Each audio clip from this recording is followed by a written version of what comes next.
ఉత్తరము అనే కార్యక్రమం ద్వారా ఉన్నతమైన దేవుని సంగతులను సమాధానములుగా పరిశుద్ధ గ్రంథము నుండి నేర్చుకుంటున్నటువంటి మీ అందరికీ మన ప్రభువును రక్షకుడునైన యేసుక్రీస్తు వారి పేరిట నా హృదయపూర్వకమైన వందనములను తెలియజేయుచున్నాను. ప్రియులారా, ఈరోజు ఈ సందర్భంలో మనం నేర్చుకోబోచున్నటువంటి సమాధానము దేనిని గూర్చి అనగానే, అమోరీయులతో ఇశ్రాయేలీయులు యెహోషువ నాయకత్వంలో యుద్ధం చేస్తున్నప్పుడు యెహోషువ, సూర్యుడా నీవు గిబియోనులో నిలువుము, చంద్రుడా నీవు అయ్యాలోను లోయలో నిలువుము అని ప్రార్థన చేసినటువంటి సందర్భానికి సంబంధించి కొందరు ప్రశ్నలు అడుగుతున్నారు. భూమి మీద ఒక రోజు ఆగిపోవాలంటే సూర్యుణ్ణి ఆగమని చెప్పాలా, చంద్రుణ్ణి ఆగమని చెప్పాలా, లేక భూమిని ఆగమని చెప్పాలా? రోజులు ఏర్పడటానికి భూమి యొక్క భ్రమణ పరిభ్రమణాలు కారణం కదా. భూమిని ఆగమని యెహోషువ ప్రార్థించలేదు, కానీ సూర్యుడు ఆగిపోవాలని ప్రార్థించాడు, చంద్రుడు ఆగిపోవాలని ప్రార్థించాడు. ఆ విధంగానే దేవుడు జరిగించాడు. ఆ క్రమంలో ఇశ్రాయేలీయులు అమోరీయులతో యుద్ధం చేస్తున్నప్పుడు అక్కడ ఒక రోజంతా కూడా సూర్యుడు అస్తమించలేదు. ఇశ్రాయేలీయులు తమ యొక్క శత్రువుల మీద పగ తీర్చుకునే వరకు కూడా అస్తమయం జరగలేదు, చీకటి పడలేదు అనే సందర్భాన్ని అది ఒక అసంభావ్యము అని ప్రశ్నిస్తూ అడుగుతున్నారు. ఇంతకీ పరిశుద్ధ గ్రంథంలో వ్రాయబడినటువంటి ఆ మాటల వెనుక ఉన్నటువంటి పరమార్థం ఏమిటి? యెహోషువ, సూర్యుడా నీవు ఆగుము, చంద్రుడా నీవు ఆగుము అని దేవునికి ఎందుకు ప్రార్థించాడు? సూర్యచంద్రులను ఆగమని దేవుని ప్రార్థించుటలో, అలా యెహోషువ ప్రార్థించినప్పుడు దేవుడు జరిగించినటువంటి అద్భుత కార్యములో దాగి ఉన్నటువంటి రహస్యం ఏమిటి? ఈరోజు మనం ఈ సమాధానాన్ని తెలుసుకోబోతున్నాం. కొందరు ఏమనుకుంటున్నారంటే, పరిశుద్ధ గ్రంథంలో అసంభావ్యాలు వ్రాయబడ్డాయి అనుకుంటున్నారంటే ఇది అసంభవం, ఇది జరగడానికి ఆస్కారమే లేదు. సూర్యుడు ఆగినా, చంద్రుడు ఆగినా భూమి మీద రోజెందుకు ఆగుతుంది, పగలెందుకు ఆగుతుంది, రాత్రి ఎందుకు ఆగుతుందని కొందరు ప్రశ్నిస్తున్నారు. అది అసంభవము, సంభవము. ఈరోజు పరిశుద్ధ గ్రంథపు వెలుగులో దేవుని సమాధానాన్ని మనం నేర్చుకుందాం. ముందుగా వాక్య భాగంలోనికి మనం వెళతాం. యెహోషువ గ్రంథము 10వ అధ్యాయము 12వ వాక్యం నుండి మీరు చూడండి. యెహోషువ గ్రంథము 10వ అధ్యాయము 12వ వాక్యం నుండి, యెహోవా ఇశ్రాయేలీయుల ఎదుట అమోరీయులను అప్పగించిన దినమున ఇశ్రాయేలీయులు వినుచుండగా యెహోషువ యెహోవాకు ప్రార్థన చేసెను. సూర్యుడా నీవు గిబియోనులో నిలువుము, చంద్రుడా నీవు అయ్యాలోను లోయలో నిలువుము. జనులు తమ శత్రువుల మీద పగ తీర్చుకొను వరకు సూర్యుడు నిలిచెను, చంద్రుడు ఆగెను అను మాట యాషారు గ్రంథములో వ్రాయబడి ఉన్నది కదా. సూర్యుడు ఆకాశ మధ్యమున నిలిచి ఇంచుమించు ఒకనాడెల్లా అస్తమింప త్వరపడలేదు. యెహోవా ఒక నరుని మనవి వినిన ఆ దినము వంటి దినము దానికి ముందే గాని దానికి తరువాతనే గాని ఉండలేదు. నాడు యెహోవా ఇశ్రాయేలీయుల పక్షముగా యుద్ధము చేసెను. అప్పుడు యెహోషువయు అతనితో కూడా ఇశ్రాయేలీయులందరూ గిల్గాలులోనున్న పాలెములోనికి తిరిగి వచ్చిరి. సందర్భాన్ని మొట్టమొదట మనం అర్థం చేసుకోవాలి. విషయం అర్థం కావాలంటే, వ్రాయబడిన మాటల పరమార్థం మనకు అర్థం కావాలంటే ముందు సందర్భం ఏమిటి, ఇలా ప్రశ్నలు అడుగుతున్నటువంటి వారు సందర్భాలను వివేచించరు, సందర్భాలను తెలుసుకోరు. అలాగే దేవుని ఎడల భయభక్తులు వారికి ఉండవు. కూలంకషంగా వారు చదవరు. తప్పు పట్టాలి తప్పు పట్టాలి అనేటువంటి ఉద్దేశంతో మాత్రమే వారు వెదకుతూ చదువుతారు కనుక ఎక్కడో కొన్ని వారికి అర్థం కానటువంటి సందర్భాలు ఎదురయ్యేసరికి అవి తప్పులేమో అనుకుని భ్రమపడుతూ పుస్తకాలు వ్రాస్తూ ఉంటారు, ప్రచురణలు చేస్తూ ఉంటారు, ప్రకటనలు జారీ చేస్తూ ఉంటారు. అయితే జాగ్రత్తగా చదివితే ఇక్కడే మనకు సమాధానం దొరుకుతుంది. అసలు సందర్భం ఏమిటి? సందర్భం ఏమిటి? ఒక యుద్ధానికి సంబంధించినటువంటి సందర్భం. మోషే గారి తదనంతరం యెహోషువ నాయకత్వంలో ఇశ్రాయేలీయులు వారికి దేవుడు వాగ్దానం చేసినటువంటి భూభాగాన్ని స్వతంత్రించుకునే నిమిత్తము అక్కడ ఉన్నటువంటి ఆ రాజ్యాల రాజులతో, సైనికులతో, ప్రజలతో యుద్ధం చేస్తున్నారు. ఇక ఈ సందర్భానికి వచ్చేసరికి, ప్రత్యేకంగా ఈ సందర్భానికి వచ్చేసరికి ఎవరితో యుద్ధం చేస్తున్నారనగానే అమోరీయులతో యుద్ధం చేస్తున్నారు. అమోరీయులు అనగానే చిన్నవారు కాదు, మిగిలిన వారితో పోల్చినప్పుడు వీరు కాస్త ఎక్కువ, పెద్ద జనం. అలాగే 5 రాజులు ఉన్నారు. 5 రాజులు ఉన్నారు. ఆ 5 రాజులకు సంబంధించిన రాజ్యాలు, వారి క్రింద ఉన్నటువంటి సైనిక బలం, దీన్ని అంతటిని కూడా ఇశ్రాయేలీయులు ఎదిరించాలి, ఓడించాలి. దేవుని సహాయము చేత వీరు ఓడించాలి. ఒక్కసారి మీరు ఆ విషయాన్ని చూడగలిగితే ఈ సందర్భం ఎలాంటిదో మీకు అర్థమవుతుంది. చాలా భీకరమైనటువంటి యుద్ధం, చిన్నపాటి యుద్ధం కాదు ఇది, భీకరమైనటువంటి యుద్ధం. ఒక్కసారి చూడండి, యెహోషువ గ్రంథము 10వ అధ్యాయము 5వ వాక్యాన్ని మీరు చూడండి. యెహోషువ గ్రంథము 10వ అధ్యాయము 5వ వాక్యం. కాబట్టి అమోరీయుల 5 రాజులను, అమోరీయులు అనగానే ఒక రాజ్యం కాదు, ఒక సైనిక బలం కాదు, 5 రాజులు, 5 రాజ్యాలు, 5 సైనిక బలాలు. అమోరీయులను ఎదిరించడం అంటే 5 రాజులను ఎదిరించడం, 5 రాజులను ఓడించడం.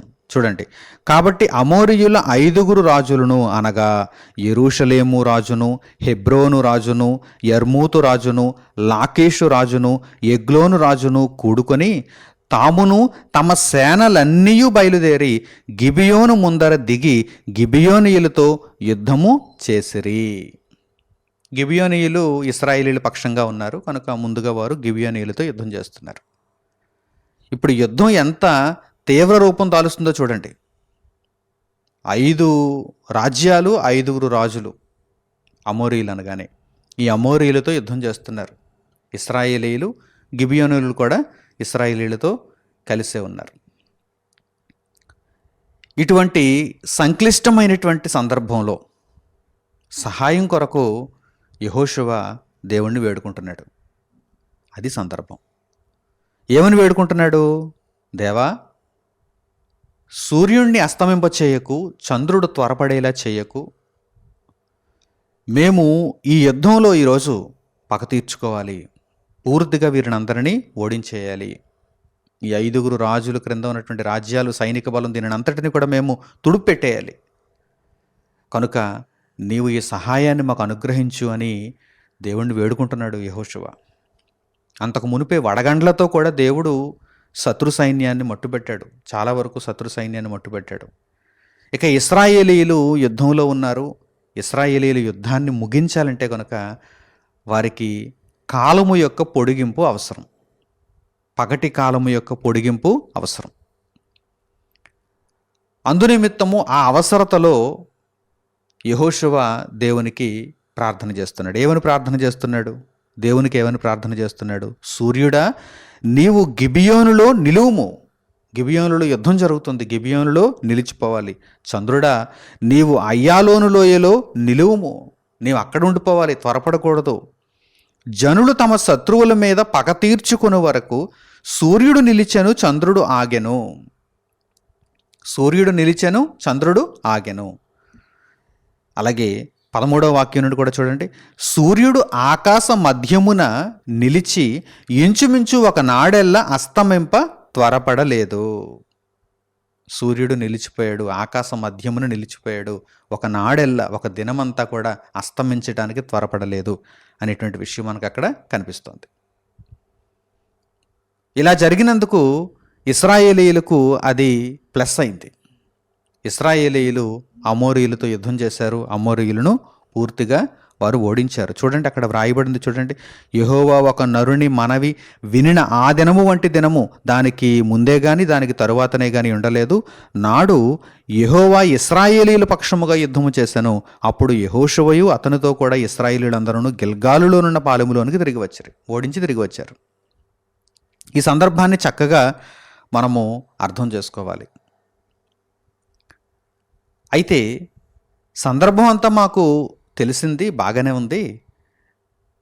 అయితే మాకు ఇక్కడ వచ్చినటువంటి సందేహం ఏంటంటే, ఒక రోజు పొడిగింపబడాలంటే భూమి ఆగాలి కానీ సూర్యుడు ఆగడం ఏంటి, చంద్రుడు ఆగడం ఏంటి అని ప్రశ్నిస్తున్నారు కదా. దానికి సమాధానం చెబుతాను, జాగ్రత్తగా వినండి. ఇక్కడ వ్రాయబడినటువంటి విషయాన్ని ఒకసారి పరిశీలనాత్మకంగా మీరు చదివారా? వ్రాయబడినటువంటి విషయాన్ని ఒక్కసారి 12వ వచనాన్ని మరలా మీరు బహు జాగ్రత్తగా చదవండి. యెహోవా ఇశ్రాయేలీయుల ఎదుట అమోరీయులను అప్పగించిన దినమున ఇశ్రాయేలీయులు వినుచుండగా యెహోషువ యెహోవాకు ప్రార్థన చేశాను. ఏమని రాయబడింది? ఇశ్రాయేలీయులు వినుచుండగా యెహోషువ యెహోవాకు ప్రార్థన చేశాను. రహస్యముగా చేసిన ప్రార్థన కాదు ఇది. తలుపులు వేసుకుని రహస్యమందు చూచుచున్నటువంటి మన కన్న తండ్రి మనకు రహస్యముగా ప్రతిఫలం ఇచ్చినట్లుగా రహస్యమందు చేసినటువంటి ప్రార్థన కాదిది. బహిరంగముగానే యెహోషువ ప్రార్థన చేశారు. అది కూడా ఇశ్రాయేలీలందరూ వినుచుండగా. ఈ మాటను జాగ్రత్తగా మనం ఇప్పుడు అబ్జర్వ్ చేయాలి. ఇశ్రాయేలీలందరూ వినుచుండగా. ఇశ్రాయేలీలు వినికిడిలో అంటే ఇశ్రాయేలీలు తరతరములకు కూడా ఈ విషయాన్ని జ్ఞాపకంలో ఉంచుకోవాలనేటువంటి ఉద్దేశం పరలోకమందున్న తండ్రి అయిన దేవునిలో ఉంది. కనుక యెహోషువ ఇశ్రాయేలీలందరూ వినుచుండగా ఏమని దేవునికి ప్రార్థన చేశాడు? సూర్యుడు ఆగిపోవాలి, చంద్రుడు ఆగిపోవాలి అని ప్రార్థన చేశాడు. ఇప్పుడు ప్రశ్న అడుగుతున్న వారి దగ్గరకు వద్దాం. ప్రశ్న ఏమని అడుగుతున్నారు? దినము ఒకవేళ పొడిగింపబడాలంటే భూమి ఆగిపోవాలి కానీ సూర్యుడు చంద్రుడు ఆగితే ప్రయోజనం ఏంటి అని వారు అడుగుతున్నారు కదా. అసలు దినము పొడిగింపబడాలంటే భూమి ఒక్కటే ఆగితే సరిపోతుందా? భూమి ఒక్కటే ఆగితే సరిపోతుందా? భూమి, చంద్రుడు, భూమితో పాటు అనేకమైనటువంటి ఇతర గ్రహాలు, ఉపగ్రహాలు ఇవన్నీ కూడా తమ తమ కక్ష్యలలో సూర్యుని చుట్టూ తిరుగుతున్నాయి. దీనిని అంతటిని కూడా సూర్య కుటుంబం అంటారు. సూర్య కుటుంబం, ఫ్యామిలీ ఆఫ్ సన్, సూర్య కుటుంబం. ఈ సూర్య కుటుంబంలో ఒకటి ఆగిపోతాను అంటే కుదరదు. ఒకటి నేను ఆగిపోతాను, మిగిలిన వారందరూ కూడా మీ పనులు మీరు చేసుకోండి అనుకుంటే కుదరదు.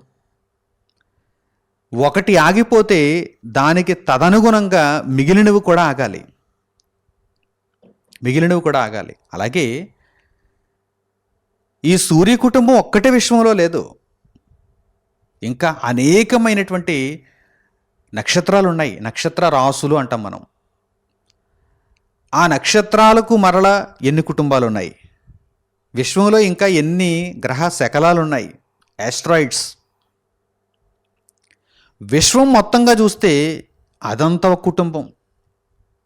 విశ్వంలో ఒక చిన్న పరిమాణంలో ఉన్నటువంటి సూర్య కుటుంబాన్ని గురించి మనం మాట్లాడుకుంటున్నాం, ఎందుకంటే భూమి మీద మనం నివసిస్తున్నాం కనుక. మరి మిగిలిన విశ్వం గురించి, గెలాక్సీ ఎంత ఉంది విశ్వం? అసలు ఈరోజు శాస్త్ర ప్రపంచానికి నేటికి కూడా తెలిసింది కొంతే, 5 to 10%. వారు అంచనా వేసి చెబుతున్నారు 5 to 10% తెలిసి ఉండొచ్చు మాకు తెలియక ఇంకా మిగిలి ఉన్నటువంటి డార్క్ మ్యాటర్ 95% ఉండొచ్చు, 90 to 95% ఉండొచ్చు అని వారు చెబుతున్నారు శాస్త్రవేత్తలు. నేటికి కూడా ఎప్పటికైనా అలా చెప్పాల్సిందే, ఎందుకంటే వారికి అంతు చిక్కదు అది. ఇప్పుడు ఈ విశ్వం అంతా కూడా ఒక చక్రం, ఈ విశ్వం అంతా కూడా కుటుంబం, యూనివర్స్, ఇదంతా కూడా కుటుంబం. భూమి మీద ఒక రోజు పొడిగింపబడాలంటే భూమి ఒక్కటే ఆగితే సరిపోదు, సూర్యుడు ఒక్కటే ఆగితే సరిపోదు, చంద్రుడు ఒక్కటే ఆగితే సరిపోదు. ఈ విషయాన్ని మీరు మొట్టమొదట అర్థం చేసుకోవాలి. ప్రశ్న అడుగుతున్న వారు ఏమంటున్నారంటే, యెహోషువ భూమిని ఆగమని ప్రార్థన చేయాలి కానీ సూర్యుడిని చంద్రుడిని ఎందుకు ఆగమని ప్రార్థన చేశారు అని అడుగుతున్నారు. వారిది చాలా అవివేకం. అలా ప్రశ్న అడుగుతున్న వారిది చాలా అవివేకం. వారికి విశ్వం గురించి అసలు ఏమాత్రం పట్టు లేదని అనిపిస్తుంది. ఆ ప్రశ్న అడుగుతున్నటువంటి వారికి ఏమాత్రం తెలియదు విశ్వం గురించి. ఒక గడియారం ఉందనుకోండి మన దగ్గర, వాల్ క్లాక్ లేకపోతే చేతి గడియారం, పైకి మనకు 3 ముళ్ళు కనిపిస్తుంటాయి. ఒకటి గంటల ముళ్ళు, రెండవది నిమిషాల ముళ్ళు, మూడవది సెకండ్ల ముళ్ళు. ఈ 3 ముళ్ళు తిరుగుతాయి. సమయాన్ని సరిగ్గా చూపించాలంటే ఈ 3 ముళ్ళు తిరుగుతాయి. ఒకటి నేను ఆగిపోతాను, మీరు ఇద్దరూ కూడా సమయాన్ని చూపించండి అంటే కుదరదు. లేక 2 ఆగిపోతాం, ఒకటి సరిగ్గా తిరిగేసి సమయాన్ని చూపించేస్తానంటే కుదరదు. 3ంటికి కూడా వెనక, అంటే ఆ డైల్ వెనక పలచక్రాలు ఉంటాయి. మనకు కనిపిస్తున్నది 1 నుండి 12 వరకు అంకెలు సమయాన్ని చూపించడానికి. ఈ డైల్ వెనక ఏముంటాయి? పలచక్రాలు ఉంటాయి, గేర్ బాక్స్ ఉంటుంది, గేర్స్ ఉంటాయి అన్నీ. ఆ పళ్ళచక్రాలలో ప్రతీది కూడా ఒకదానికి ఇంటర్లింక్. ఒకటి తిరిగితే పెద్ద పళ్ళచక్రం తిరిగితే మరలా చిన్నది తిరిగితే మరలా ప్రక్కన ఉన్నది, అలా తిరుగుతూ ఉంటాయి. వాటి వేగాలలో తిరుగుతూ ఉంటాయి. అదంతా కూడా ఒక టెక్నాలజీ. దానిని బట్టి మనకు సమయం తెలుస్తుంది. అన్నీ తిరగాలి. మనం బ్యాటరీ వేసినప్పుడు ఆ బ్యాటరీ వోల్టేజ్ కరెక్ట్గా ఉంటే అన్ని పళ్ళచక్రాలు కూడా సరి సమానమైనటువంటి వేగంతో తిరుగుతూ ఉంటే అప్పుడు సమయం సరిగ్గా చూపబడుతుంది. మనకు పైన కనిపిస్తున్నవేంటి? 3 ముళ్ళు మాత్రమే. వెనక చాలా పళ్ళచక్రాలు ఉన్నాయి, అవన్నీ కూడా తిరుగుతూ ఉంటాయి. ఆ మాదిరిగా భూమి మీద నివసిస్తున్నటువంటి మనకు కనిపిస్తున్నటువంటి గమనాగమనములు వేటికి సంబంధించినవి? సూర్యునికి సంబంధించినటువంటి గమనాగమనములు, తూర్పు నుంచి పడమరకి. చంద్రునికి సంబంధించినటువంటి గమనాగమనములు, ఇవే కదా మనం చూస్తున్నాం. ఇంకా ఏమైనా చూస్తున్నావా? ఒక రోజు ఏర్పడటానికి ఇంకా ఏవైనా కదలటాన్ని మనం చూస్తున్నావా? మనం భూమి మీద ఉన్నాం. భూమి యొక్క కదలికలు మనకు ఏమైనా కనిపిస్తున్నాయా? వేరే గ్రహం మీద మనం ఉన్నాం అనుకోండి, భూమి యొక్క కదలికలు మనకు కనిపిస్తాయి, అవునా కదా? లేక విశ్వంలోకి వెళ్ళిపోయాం అనుకోండి, భూమిని నిదానించి అలాగే చూస్తున్నాం అనుకోండి, అప్పుడు భూమి యొక్క కదలికలు మనకు కనిపిస్తాయి. భూమి మీద మనం ఉన్నప్పుడు భూమి యొక్క కదలికలు మనకు ఏం కనిపిస్తాయి? అసలు మనం వాటిని ఫీల్ అవ్వగలుగుతున్నామా? భూమి కదులుతుంది అని ఫీల్ అవ్వగలుగుతున్నామా? అలాగని కదలటం లేదా ఈ భూమి కదలటం లేదా? గంటకు 1,11,600 కిలోమీటర్ల వేగంతో శూన్యంలో దూసుకుపోతుంది ఈ భూమే మనం నివసిస్తున్నటువంటి భూమి. భవనాలు అలాగే ఉన్నాయి, బ్రిడ్జిలు అలాగే ఉన్నాయి, పెద్ద పెద్ద నిర్మాణాలు అలాగే ఉన్నాయి, బుర్జ్ ఖలీఫా అలాగే ఉంది. ఎక్కడ ఏమాత్రం చలనం కనిపించడం లేదు. కానీ భూమి మాత్రం మొత్తంగా ఎంతో గొప్ప వేగంతో తన కక్షలో తాను తిరుగుతుంది. భూమితో పాటు అనేక ఉపగ్రహాలు ఈ కక్షలో ఉన్నవి, భూమిని అంటిపెట్టుకుని ఉన్నవి, ఆ కక్షలో ఉన్నవి, ఆ వాతావరణంలో ఉన్నవి. అలాగే చంద్రుడు, అలాగే మిగిలినటువంటి గ్రహాలు, వాటి యొక్క ఉపగ్రహాలు, ఇవన్నీ కూడా తిరుగుతున్నాయి. కానీ మనకు కనిపిస్తున్నవేమిటి? జాగ్రత్తగా అర్థం చేసుకోవాలి. ఇక్కడ మనకు కనిపిస్తున్నటువంటి గమనాగమనములు వేటికి సంబంధించినవి? సూర్యుడు, చంద్రుడు, అంతే. వాటిని మనం చూడగలుగుతున్నాం. నేడు వాటినే మనం చూడగలుగుతున్నాం. నాడు ఇశ్రాయేలీయులు వాటినే చూడగలిగారు, అవునా కదా? అవును. కనుక యెహోషువ సూర్యుడా నీవు ఆగాలి, చంద్రుడా నీవు ఆగాలి అని మాత్రమే ప్రార్థన చేశాడు. మిగిలిన వాటి గురించి యెహోషువ అక్కడ ప్రార్థన చేసిన విన్నటువంటి వారికి అర్థం కాదు, చదువుతున్నటువంటి మనకు కూడా అర్థం కాదు. అక్కడ ఉన్నటువంటి ఇశ్రాయేలీయులకు ఏమైనా అర్థమవుతుందా? భూమి నీవు ఆగాలి, భూమితో పాటు ఉన్నటువంటి దీనితో సంబంధం ఉన్నటువంటి మిగిలినటువంటి ఉపగ్రహాలు, గ్రహాలు ఇవన్నీ ఆగాలి. అలాగే సూర్య కుటుంబములు ఇవి ఆగితే మిగిలినటువంటి గ్రహాలు కూడా ఆగాలి, వాటి ఉపగ్రహాలు ఆగాలి. సూర్య కుటుంబం అంతా స్తంభిస్తే విశ్వంలో మిగిలినవి కూడా స్తంభించాలి అని వీటన్నిటి గురించి అక్కడ మాట్లాడడానికి అసలు ఏమాత్రం కూడా హేతువు లేదు, అర్థం లేదు. ఇశ్రాయేలీయులకు తెలియాలి, ఇశ్రాయేలీయులకు దేవుని యొక్క సూచన, దేవుని యొక్క అద్భుతం, దేవుని యొక్క హస్తము వీరికి తోడుగా ఉందన్న విషయం అర్థం కావాలి. కనుక సూర్యుడా నీవు నిలవాలి, చంద్రుడా నీవు నిలవాలి అని ప్రార్థన చేస్తే సరిపోతుంది. అవునా కాదా? ఇంగిత జ్ఞానం ఉన్నటువంటి ప్రతి ఒక్కరు కూడా అర్థం చేసుకోగలరు ఆ విషయాన్ని. అయితే ఈ రెండే ఆగాయా అంటే అప్పుడు నీవు ఆలోచించాలి. ఈ రెండే ఆగాయా? ఈ రెండే ఎందుకు ఆగుతాయి? దేవుడు భూమిని ఆపుతాడు, ఆ తర్వాత వీటితో సంబంధం ఉండి ఇంకా ఏవైతే ఎఫెక్ట్ అవుతాయో అవన్నీ కూడా ఆగిపోతాయి. దేవుడు ఆపగల సమర్థుడు. ఒక మోటార్ తిరగటానికి ఒక శాస్త్రవేత్త దానిని తయారు చేసినప్పుడు దానిని ఆపడం కూడా ఆ శాస్త్రవేత్తకు తెలుస్తుంది. స్టార్ట్ బటన్ పెడతాడు, స్టాప్ బటన్ కూడా పెడతాడు. స్టాప్ అవ్వాలంటే ఏం చేయాలి, స్టార్ట్ చేయాలంటే ఏం చేయాలి అనేది దానిని తయారు చేసినటువంటి మ్యాన్యుఫ్యాక్చరర్కి తెలుస్తుంది. ఈ విశ్వాన్ని సృష్టించినటువంటి సృష్టికర్త దేవుడు దీనిని స్టార్ట్ చేయడం ఆయనకి తెలుసు, దీనిని ఆపు చేయడం ఆయనకు తెలుసు, పౌజ్ చేయడం తెలుసు, తర్వాత దీనిని మరలా రెజ్యూమ్ చేయడం ఆయనకు తెలుసు. ఎందుకంటే ఆయన సృష్టికర్త. ఏది ఆగాలంటే ఏవి ఆగాలనేది ఆయన నిర్ణయిస్తాడు. విశ్వం మొత్తాన్ని ఆయన ఆపగలడు. విశ్వంలో కొద్ది భాగాన్ని కూడా ఆయన ఆపి మిగిలిన దానిని యథావిధిగా ఉంచనగలడు. ఎందుకంటే ఆయనకు తెలుసు, ఆయన దగ్గర ఉంది ఆ యంత్రాంగం అంతా. విశ్వంలో ఏముందో ఇంకా శాస్త్రవేత్తకు తెలియనప్పుడు, డార్క్ మ్యాటర్గా 90% ఉండిపోయింది, 90 to 95% మాకు తెలియదు అని శాస్త్రవేత్తలు అంటున్నప్పుడు, ఏముందో తెలియనప్పుడు అసలు దేవుడు వీటన్నిటిని ఎలా నియంత్రిస్తున్నాడో ఎలా తెలుసుకోగలరు? అసలు తెలియదు. ఒక ఇండస్ట్రీ ఉందనుకోండి, దానికి ఫుల్ షట్ డౌన్ ఉంటుంది, ఎంటైర్ ప్లాంట్ అంతా షట్ డౌన్ చేయొచ్చు, పార్షియల్గా కొంత షట్ డౌన్ చేయొచ్చు, అంటే కొద్ది భాగాన్ని షట్ డౌన్ చేసుకోవచ్చు. బాయిలర్ మట్టుకు షట్ డౌన్ చేద్దాం అని అనుకున్నారనుకోండి, దానికి సంబంధించినటువంటి ప్లాన్ వారి దగ్గర ఉంటుంది. పార్షియల్ షట్ డౌన్స్ ఉంటాయి, ఏవైనా చిన్న చిన్న ప్రాబ్లమ్స్ వచ్చినప్పుడు వాటిని రిపేర్ చేసుకోవడానికి పార్షియల్ షట్ డౌన్ చేస్తారు. లేదు కంప్లీట్ షట్ డౌన్ కావాలి, ఇది ఆపేమంటే ఇది ఈ ప్లాంట్కి హార్ట్ లాంటిది, ఇది ఆపేమంటే మొత్తం అన్నీ ఆగిపోవాలి అన్నప్పుడు అది కంప్లీట్ షట్ డౌన్ అవుతుంది. అలాగే ఈ విశ్వంలో పార్షియల్ షట్ డౌన్ అవసరమా లేక కంప్లీట్ షట్ డౌన్ అవసరమా, దానిని దేవుడు నిర్ణయిస్తాడు. ఆ రోజు అక్కడ ఆ సందర్భానికి ఒకనాడెల్లా సూర్యుడు అస్తమింప త్వరపడలేదు అని వ్రాయబడిందంటే ఆ సందర్భానికి ఏ విధంగా షట్ డౌన్స్ అవసరం, దేనిని నేను నిలుపుదల చేయాలనేది దేవుడు నిర్ణయించాడు, దానిని దేవుడు జరిగించాడు. దీనిని అంతటిని దేవుడు జరిగించగలడా అని మీకు ఒకవేళ సందేహం ఉంటే పరిశుద్ధ గ్రంథంలో వ్రాయబడిన కొన్ని అద్భుతమైనటువంటి వాక్య భాగాలను ఇప్పుడు మీరు చూడండి. యోబు గ్రంథము 9వ అధ్యాయము 7వ వాక్యం. యోబు గ్రంథము 9వ అధ్యాయము 7వ వాక్యాన్ని చూడండి. ఉదయింపవద్దని ఆయన సూర్యునికి ఆజ్ఞాపింపగా అతడు ఉదయింపడు.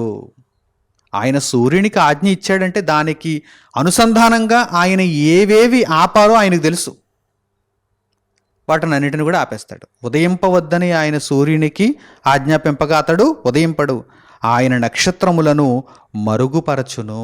ఎందుకంటే ఆయన సృష్టికర్త, క్రియేటర్. ఆయన నక్షత్రములను కూడా మరుగుపరుస్తాడు. సూర్యుడు కూడా ఒక నక్షత్రమే, మరుగుపరుస్తాడు. దానిని ఆపు చేయగలడు, ఎందుకంటే ఆయనే నిర్మించాడు, ఆయనే వాటిని నడిపిస్తున్నాడు. ఆయన గొప్పతనాన్ని గూర్చి మొట్టమొదట మీకు అర్థం కావాలి. ఆయన సర్వశక్తిమంతుడు.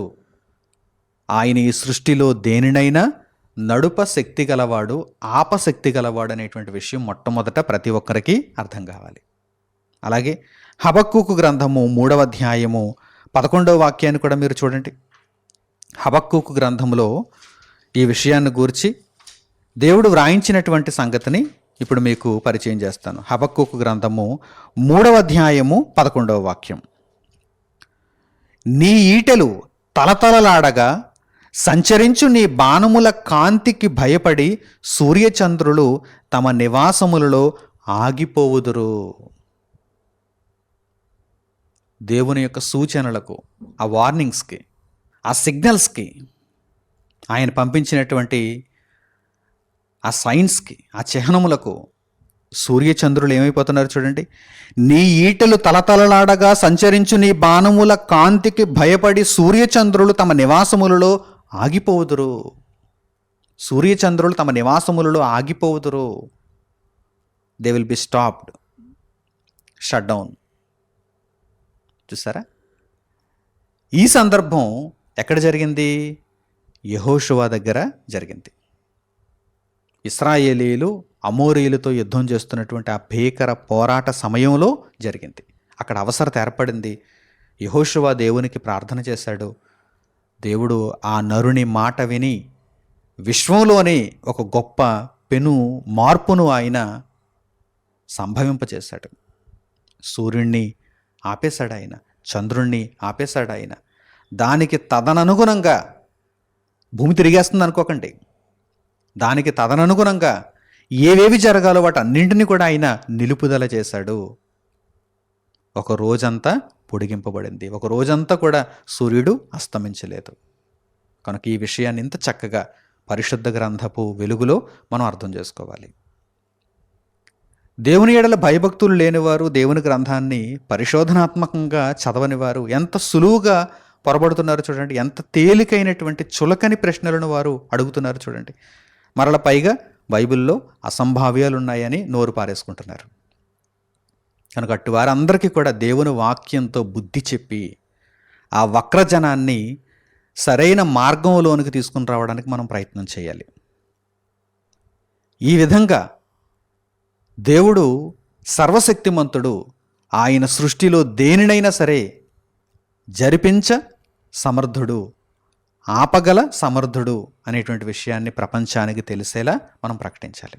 కనుక ఈ సమాధానం చక్కగా మీ అందరి హృదయములలో వెలుగునిచ్చినదని నేను తలంచుచు ఇంతటితో ఈరోజు ఈ సందేశాన్ని నేను ముగిస్తున్నాను. తండ్రి అయిన దేవునికి ప్రార్థనలు ఏకీభవించండి.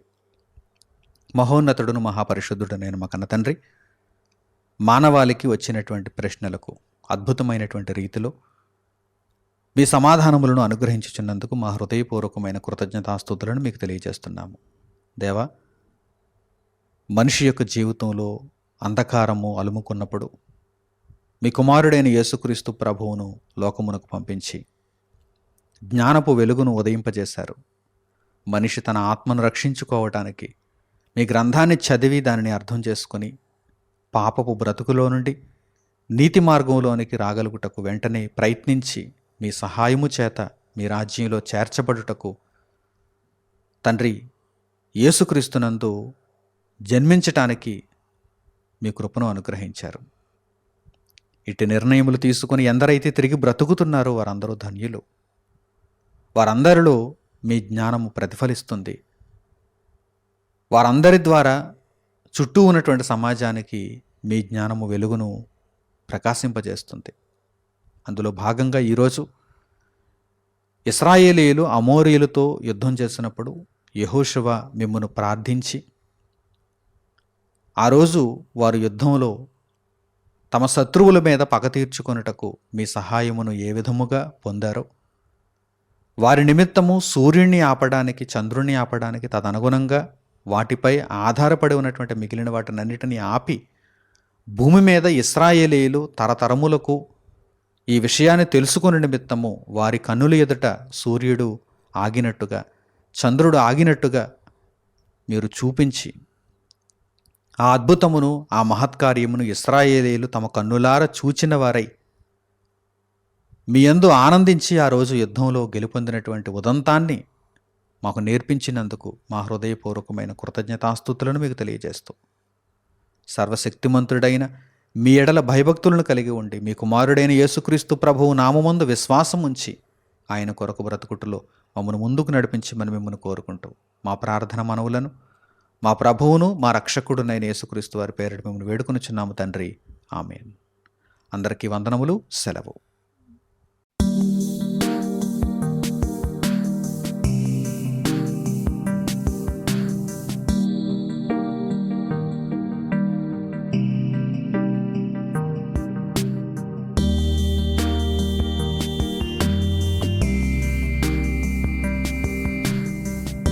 సహోదరుడు మణికుమార్ గారు ప్రసంగించిన ఎన్నో ఆత్మ సంబంధమైన సంగతులను ఉచితముగా వీక్షించుటకు మా యూట్యూబ్ ఛానల్స్ ను తప్పక దర్శించండి.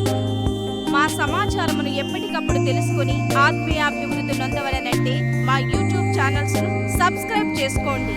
సత్వర నోటిఫికేషన్ల కొరకు సబ్స్క్రైబ్ బటన్ ప్రక్కనే ఉన్న బెల్ సింబల్ ను క్లిక్ చేయండి. మరిన్ని వివరములకు మీరు సంప్రదించవలసిన మా ఫోన్ నెంబర్స్ 8978414178 మరియు 8333927666. ధన్యవాదములు. ఈ కార్యక్రమమును అనేక మందికి పరిచయం చేయగలరని ఆశిస్తున్నాము. ప్రభువైన యేసుక్రీస్తు పేరిట మీకు శుభములు.